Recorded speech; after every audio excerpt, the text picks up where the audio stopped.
Hello, and welcome back to Bedtime Stories with Vice Vice Baby.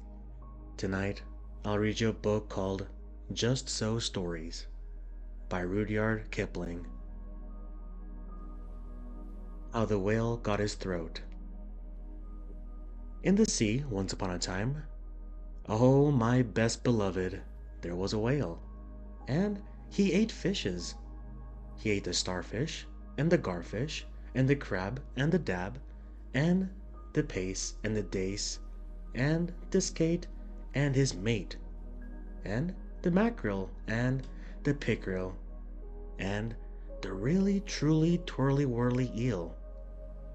All the fishes he could find in the sea he ate with his mouth, so, till at last there was only one small fish left in all the sea, and he was a small 'stute fish, and he swam a little behind the whale's right ear, so as to be out of harm's way.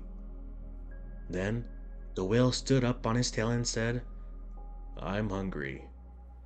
And the small 'stute fish said in a small 'stute voice, "Noble and generous cetacean, have you ever tasted man?" "No," said the whale. "What is it like?" "Nice," said the small 'stute fish. "Nice, but nubbly." "Then fetch me some," said the whale, and he made the sea froth up with his tail. "One at a time is enough," said the 'stute fish. "If you swim to latitude 50 north, longitude 40 west, that is magic, you will find, sitting on a raft in the middle of the sea, with nothing on but a pair of blue canvas breeches, a pair of suspenders, you must not forget the suspenders, best beloved, and a jackknife. One shipwrecked mariner, who it is only fair to tell you is a man of infinite resource and sagacity." So the whale swam and swam to latitude 50 north, longitude 40 west, as fast as he could swim.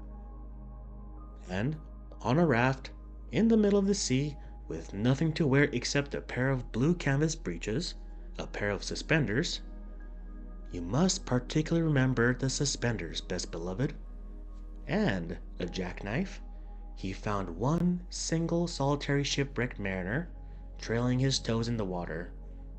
He had his mommy's leave to paddle, or else he would never have done it, because he was a man of infinite resource and sagacity.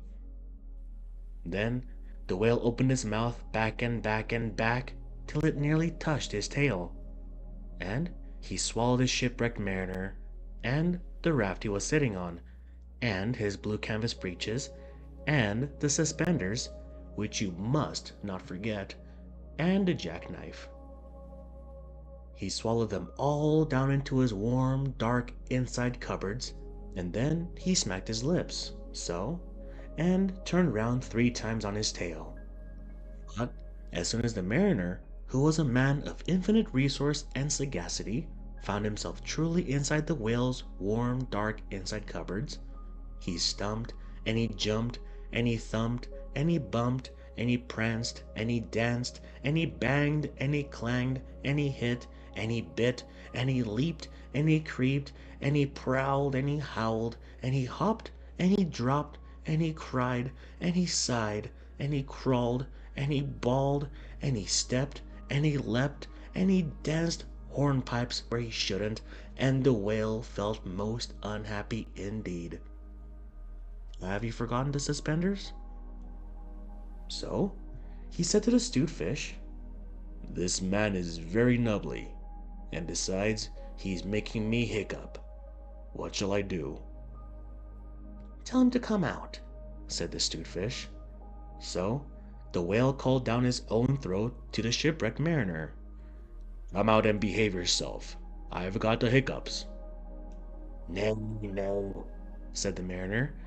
"Not so, but far otherwise. Take me to my natal shore and the white cliffs of Albion, and I'll think about it." And he began to dance more than ever. "You had better take him home." "Nope." You had better take him home, said the stewed fish to the whale. I ought to have warned you that he is a man of infinite resource and sagacity. So the whale swam and swam and swam with both flippers and his tail as hard as he could for the hiccups, and at last he saw the mariner's natal shore and the white cliffs of Albion, and he rushed halfway up the beach and opened his mouth wide and wide and wide and said, "Change here for Winchester, Ashalot, Nashua, Keene, and stations on the Fitchburg Road." And just as he said Fitch, the mariner walked out of his mouth. But while the whale had been swimming, the mariner, who was indeed a person of infinite resource and sagacity, had taken his jackknife and cut up the raft into a little square grating, all running crisscross, and he had tied it firm with the suspenders. Now you know why you are not to forget the suspenders. And he dragged that grating good and tight into the whale's throat, and there it stuck. Then he recited the following sloka, which, as you have not heard it, I will now proceed to relate. By means of the grating, I have stopped your eating. For the mariner, he was also an Hibernian, and he stepped out of this shingle and went home to his mother, who had given him leave to trail his toes in the water, and he married and lived happily ever afterward. So did the whale. But from that day on, the grating in his throat, which he could neither cough up nor swallow down, prevented him eating anything except very, very small fish. And that is the reason why whales nowadays never eat men or boys or little girls. The small stewed fish went and hid himself in the mud under the door sills of the equator. He was afraid that the whale might be angry with him. The sailor took the jackknife home. He was wearing the blue canvas breeches when he walked out on the shingle. The suspenders were left behind, you see, to tie that grating with. And that is the end of that tale. When the cabin portholes are dark and green because of the seas outside. When the ship goes wop with a wiggle between, and the steward falls into the soup tureen, and the trunks begin to slide. When Nursey lies on the floor in a heap, and Mummy tells you to let her sleep, and you aren't waked or washed or dressed, why, then you will know, if you haven't guessed, you're 50 north and 40 west. Thank you for tuning into this episode of Bedtime Stories with Vice Baby. I hope you all have a good night and sweet dreams.